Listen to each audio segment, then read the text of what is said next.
Welcome to Civics and Coffee, a history podcast, the show all about United States history, delivered to you in the time it takes to enjoy your morning cup of coffee. I'm your host, Alicia, a historian trained in United States history with a passion for telling both the known and unknown parts of America's past. So grab your coffee and get ready for some bite-sized history. Hey everyone, welcome back. I'm so excited to share my conversation with Dr. Elizabeth Cobbs, showcasing her book, Fearless Women, Feminist Patriots from Abigail Adams to Beyonce. I was introduced to Dr. Cobbs thanks to Dr. Edward Blum, who suggested her as a potential guest for the show. And I am so happy he made the introduction. Dr. Cobbs earned her PhD at Stanford University and has served on the jury for the Pulitzer Prize in History and Historical Advisory Committee of the U.S. State Department. She has written for the New York Times, Washington Post, and the Financial Times of London. Cobbs is an Emerita professor at San Diego State University and recently retired as the Glasscock Chair at Texas A&M. In 2020, the U.S. Army Signal Corps Association named her Brevet Colonel for unearthing the story of America's first women soldiers. It was a pleasure and honor to chat with Dr. Cobbs about her book. I hope you all enjoy the conversation. Hey everyone, with me today is Dr. Elizabeth Cobbs. She is a historian and a novelist who has written 9 books, including Fearless Women, which will be the focus of our conversation today. Welcome, Dr. Cobbs. Thank you. It's lovely to be here. Thank you so much for coming in. I just want to dive right into this amazing book. What inspired you to write a book tracing women's long struggle for equality in the United States? Oh my gosh, there are always so many sources of inspiration, right? How much time do we have? Let's go back to my childhood. No, I think it's actually a book I had avoided writing because as a professional historian, I've always felt that it's important not to write about something that is your own, hobby horse or passion, if you will. And I had been involved as an activist and as a teenager and in my 20s working for the women's movement, if you will, for an organization, a specific organization. And so I felt like when I went into history, like it was time to get away from all that because I wanted to write about things where I felt I could develop a degree of objectivity. To me, that's really important as a historian. I know a lot of people say, "Oh, why? Go ahead, be an activist." And I think you can, but it's like physicians. You don't want to know even really what your physician's politics are. You just want them to try to practice medicine correctly. And in fact, when we politicize medicine, that's when it gets crazy. But I also felt, Alicia, and as I started to think about, okay, maybe it's time, especially because the misogyny that's kind of re-entered this space in our world is so evident to me and surprising in a way. You think, oh, well, we're past that, right? Rape jokes, for example, rape Yeah. jokes. And so without being overboard about it. I just thought, well, I need to know a little bit more. And what surprised me is just how little was known, or at least how little anybody has put together this long and Yeah. important and actually very fun story. And so, I love doing it. Yeah, it was amazing just the breadth of the project. I know you started, but based on our founding era, kind of coming all the way up to recent history. And you talk about this concept and this idea of patriotic feminism. What is this and how does it differ from what many might think of when they hear the word feminism? Well, feminism has always been accused of being anti-patriotic in a way.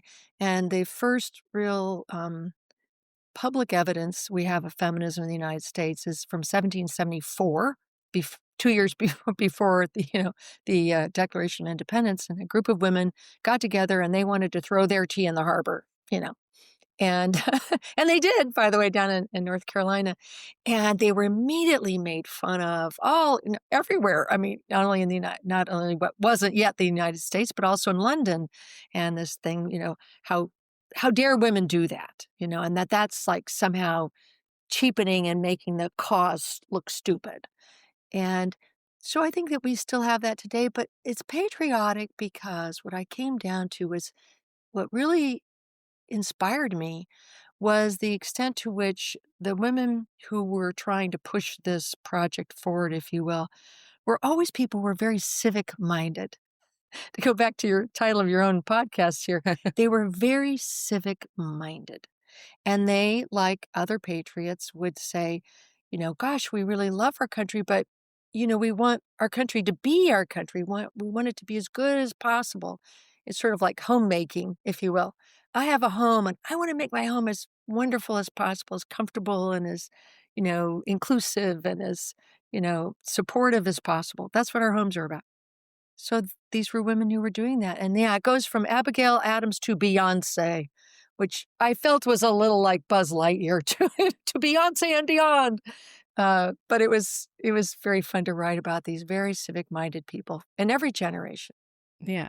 Well, and the other thing that I really love about this book is not only is it just such broad time period, you also focus on both women we might know and women we've never ever heard of before. So you kind of format this book in a way that demonstrates both the successes and the limitations of feminism throughout American history. What kind of prompted this approach? I've often felt that when people criticize feminism, and I can criticize feminism too. There are feminists I like and feminists I don't like, right? Just like there are Republicans I like and Republicans I don't like, and Democrats I like and Democrats I don't like. So I think that, what was interesting to me was that I think we tend to think of it as trivial. Like, oh, somebody broke her fingernail and now she's whining about it. Oh, they make such a mountain out of a molehill. So I thought it was very important in each chapter to not only show the civic mindedness of particular people, like some of whom are very famous, like Susan B. Anthony or Abigail Adams or Beyonce. These are very well known women. But in every chapter, I pair that kind of biography with the intimate story of somebody whose life tells us why we should care. You know, what was going on that made rights so interesting or important? Because otherwise, rights tend to sound kind of dry. Like, oh, let's have the right to do this and then the right to do that. And it just, it's good to know, but doesn't seem very pertinent to our lives. But then when you realize that alongside Abigail Adams was another woman named Abigail who had 17 children, and just this very hardworking, heroic woman married to a veteran and an esteemed colonel of the American Revolution, who himself was a sexual predator in relation to their daughters. And so what was interesting about that, okay, these are sad stories that happen every generation, but the difference is from today. In that generation, if a woman got a divorce from her husband, then all of the children now belong to him. Because when a woman gave her husband a child, she literally gave it away. She had no legal rights to her own children. So, and that's a situation where we say, okay, people do awful things, but what if you had no rights? What if there was no one you could go to and say, but, this is wrong and that's against the law? So therefore, often they are people you haven't really heard of, like, the woman who got committed to the loony bin because why? Well, it was completely legal for husbands to park wives who were inconvenient at the loony bin and walk away for life. For life, Alicia. And so having the right of self-defense turned out to be important. Well, and kind of talking about these dual stories that you tell, you include a chapter discussing two women facing individual battles over the right to work, but in very different venues. So can you talk about Frances Perkins and her story and how it aligns with the other woman that you feature, Anne Marie, I think it's Reeb, but please correct me if I'm wrong. Yeah, Anne Marie Reeb. I don't know. I never met her, so I never heard it. It's a German name, so probably there's some more German sounding pronunciation somewhere. Well, yes. So again, these are really basic things. Like you think, well, women have always worked hard. What do you mean the right to work? I mean the right to work and earn wages and keep them. So, for example, in the 20th century, the early 20th century, the New York ruled in this very enlightened way. Well, we've made so much progress. Women can now keep their wages if their husbands agree. Like, what kind of right is that then? The law says that now, boy, we're in the 20th century now. We have moved along here. That women can keep their wages if it's okay with Papa. So so these 2 women, this is we're talking about the 1930s now, and one of them is very, well known to American historians, like yourself, somebody, who was the first female cabinet member in United States history, and she was the Secretary of Commerce, Frances Perkins. But it's funny, like, she was so important. She was one of the most important and longest serving of all cabinet members in all of American history. And to her, we have to really thank her for Social Security, for workman's compensation, for unemployment insurance, things that most people at some point in their lives will use go right back to Frances Perkins, who we know very little about, or most people don't. But anyway, but relatively famous in her generation. She's paired with a woman who was a cowgirl. Now, I say that a little advisedly, she was a rancher. But, here was a woman who really wanted to work because she really wanted to buy her own ranch. And this is the depths of the Depression. Her family's on the ropes, and most families around them are losing their farms in the Great Depression. Her family keeps its farm, and it's her little wage as a school teacher that's kind of keeping things together. But she can't get married because if she got married, she'd lose her job. That was the rule. That was the law, if you will. You couldn't be a school teacher and work. So the right to work and what comes with work is a really important part of the structure of our lives that we tend to take for granted. And a lot of this book, Alicia, was about helping us not take for granted the, the beautiful lives that civilization, that women and men have worked to give us over the generations. It's been hard, but it's brought us a lot. Yeah. Well, and what I really appreciated about this book is that you also include women who resisted feminism as fiercely as those who championed it. So, what do these tensions tell us about the evolution of women's roles in American history? Yeah, and in fact, by the way, one of my featured feminists is a woman, Phyllis Schlafly. Now, anybody who's as old as I am is gonna know this name because she was the arch enemy of feminism, but I categorize her as a leading feminist. Why? Because she was a woman who really battered down the barriers within the Republican Party, and she was very interesting. She opposed the Equal Rights Amendment. In fact, it's really probably mostly to her that we can credit that loss in the early 70s, mid 70s. And what the dynamic there was something very similar you saw in generation after generation, which is a civic-minded woman would put up a reform, like, how about if women get to share custody of their children, for example? Or how about if women get the vote, more famously? People at the time, or how about if women get to wear trousers? And people at the time would be like, "Oh my gosh, I can't believe that you're suggesting this. This is like, what will the world come to? I mean, women will all start to wear pants, and then what?" And and so it's so funny, but then what would happen is immediately after reform was made, within really 5, 10, 15 years, it would become so normalized that people like, "Well, of course I'm gonna put on pants. I gotta go to work today." And so someone like Phyllis Schlafly was one of the first generation of women literally to wear trousers in public. And she did it because she, in World War II, was a Rosie the Riveter person. She tested guns. She went to college. She had all of these rights that previous generations of women had won. And she defended them. She said, "This is great. We don't need any more. You go anymore, and then, well, the federal government is intervening in people's lives too much, and then it becomes kind of a states' rights argument." And she was a Southerner, and defended states' rights, which gets tangled up in segregation pretty fast in American history. So she was this interesting combination of feminism and anti-feminism. And anti-feminism is, as I said before, older than the American Revolution, and is evident in every generation. And every generation makes more or less the same complaints. A, feminists are physically unattractive. That's complaint number one. Feminists are either too sexual, and actually they're very licentious, or they're dried up prudes. So it's one or the other.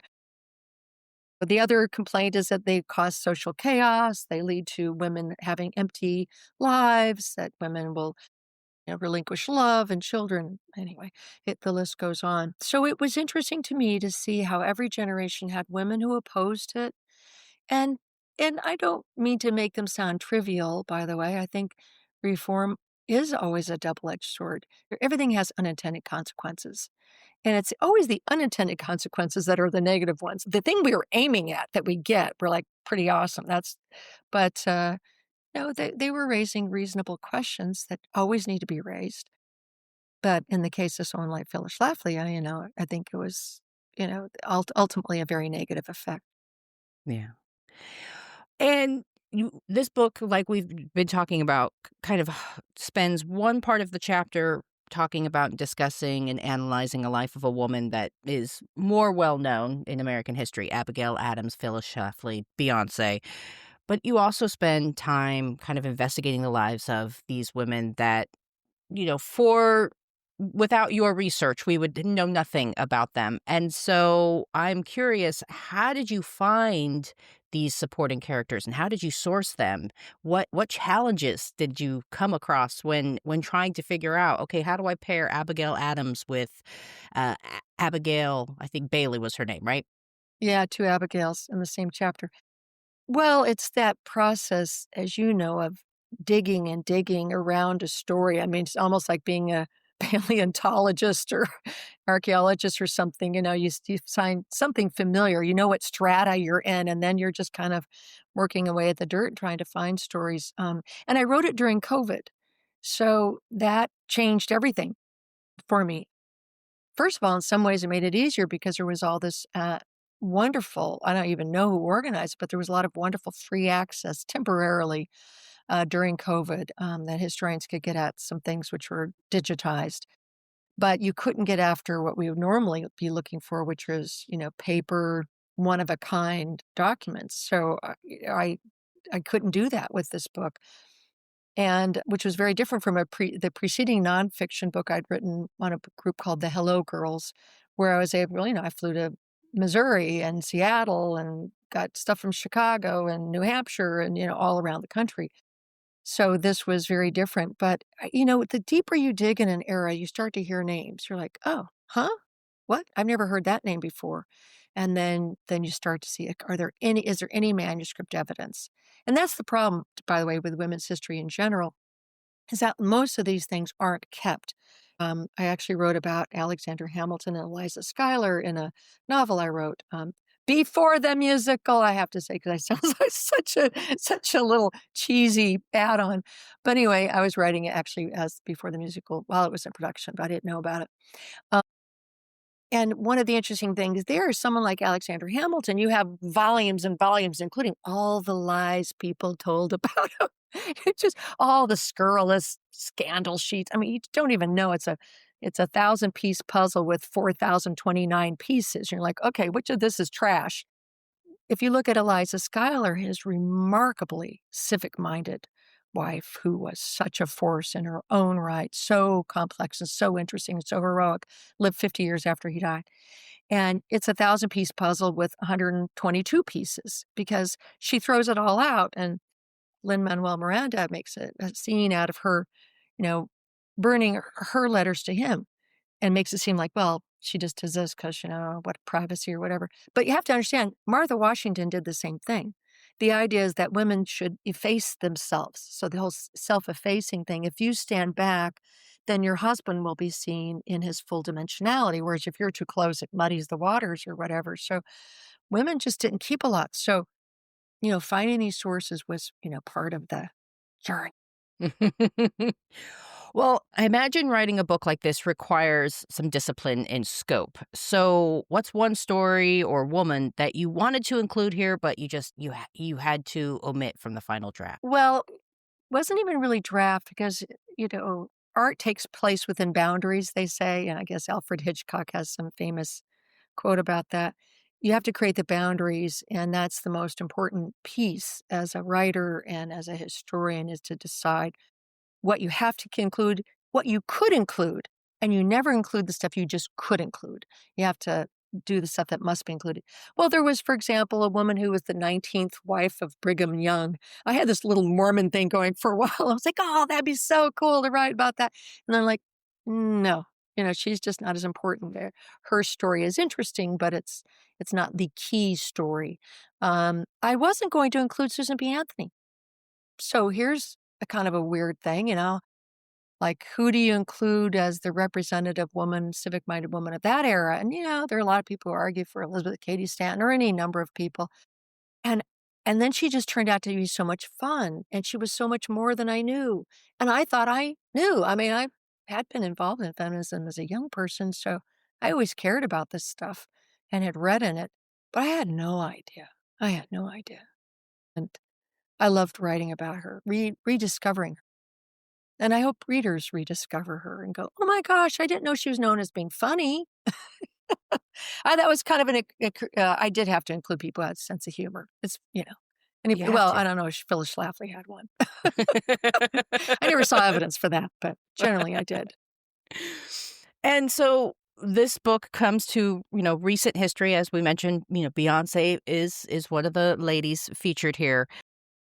How does this book help us understand our current moment? Well, as often happens, it's not until a book is published in print and you can't do anything differently, and you start to have to talk about it with people like yourself, that you suddenly, as an author, come to almost a new aha moment.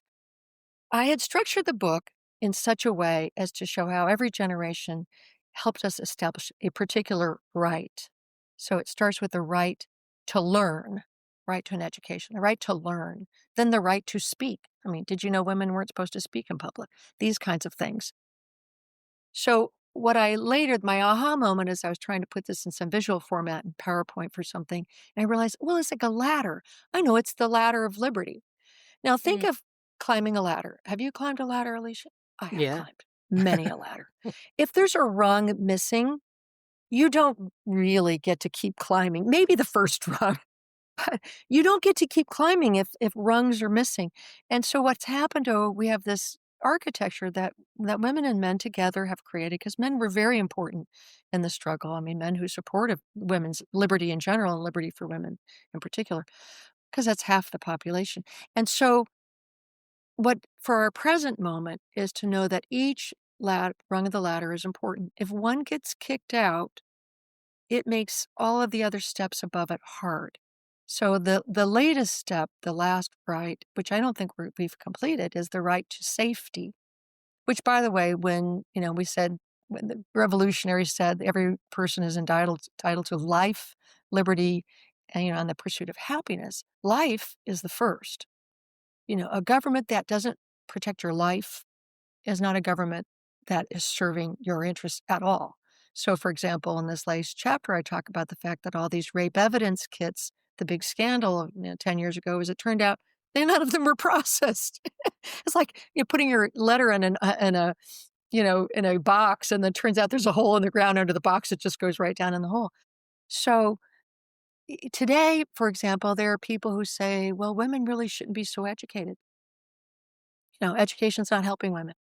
There are people who say actually in our public space, well, I think women shouldn't have the vote. And so these were all rungs on the ladder that got us to today.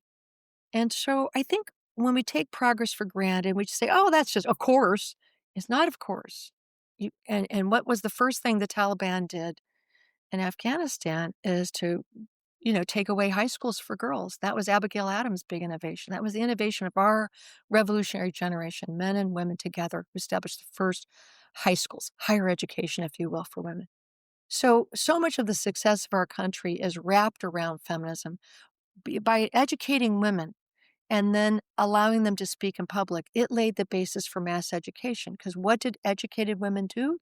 They went out and they taught school across the prairies and plains and throughout the nation. And that paved the way for mass industrialization because people need to know how to read, write, and do arithmetic to be an industrialized people. So education, women's rights paved the way for so many layers. It's so rich. And I think what's crazy, and I'm guilty of this myself, is I taught American history for 35 years at the college level and didn't fully appreciate because no historian had really shown the ways in which women's rights were so intertwined with almost every major development in our nation from mass education to industrialization to the spread of creation of a social safety network like Social Security, the doubling of the national gross national product. Now I'm going to get really boring here because they're like, I don't, people go, I hate economic history. Stop it now. I don't get refill my coffee cup. But, in the 1970s, what happens is that all these laws which prevented women from going into multitudinous occupations were lifted. And the result of that was busting out of the American economy one more time on a global scale. And then that was copied by other countries who are, of course, competitors, but partners as well. So anyway, that's a long-winded answer. That's okay. And I think you might have touched on this answer a little bit in our just the last question here, but I want to give you a chance to maybe expand if you want to. What do you hope readers take away from this book? How marvelous, our history is, how amazing, how it's something we should celebrate every day. I think the things you don't appreciate are the things you lose first. And I think that's a little bit. I mean, when people criticize U.S. historians for being too negative, I think sometimes that's a valid thing. We're always looking for what we got wrong, and that's good to know those things. I talked about them a lot. I document them in the book, but it's also really important to know how we made strides. It's sort of like, you wouldn't take a child or even a dog and just say bad dog, bad dog, bad dog all the time. You have to say, hey, good boy, good girl. And so I think that knowing how hard people worked for these rights and how poignant and sad and sometimes triumphant are the stories of those people who persisted even without those rights. Like Abigail Bailey. Oh my gosh, Abigail Bailey got on a horse and escaped her imprisonment and rode hundreds of miles to save her children. I mean, and Harriet Jacobs, lived in an attic. She's like more interesting than in some ways than Anne Frank. I mean, that's our America's Anne Frank, and a lot of people don't know about Harriet Jacobs. So I think that these are just, pardon me, but they're really kick-ass stories. So I hope people will take away some inspiration. I found the book to be incredibly inspiring. I'm somebody who, navigates through women's history. I've done a lot of research on women's history, and it was one of my favorite endeavors in diving into the long story. And especially because you pair the known with the not so well known. And I think that really helped illuminate the why, as you were saying. Yes, there was Abigail Adams pushing for education, but there was Abigail Bailey who really helps you demonstrate why it was so, so critical to allow education. So I thought it was beautifully done and put together. Thank you. And so where should people go when they finish your book and they want to know more about you and the work that you do? Oh, well, we can circle back to my other 8 books. Spoken like any author, right? Well, one of the things I do, Alicia, is that early on in my career, I realized my mother would never read my books. My mother, lovely woman, put them on the mantle, dust them off, show them off to her friends. But I don't think those bindings ever, went past creek. And I realized, I myself, for leisure, much prefer to read fiction than nonfiction. And I think readers divide up into those two camps. Some people love nonfiction, some people love fiction.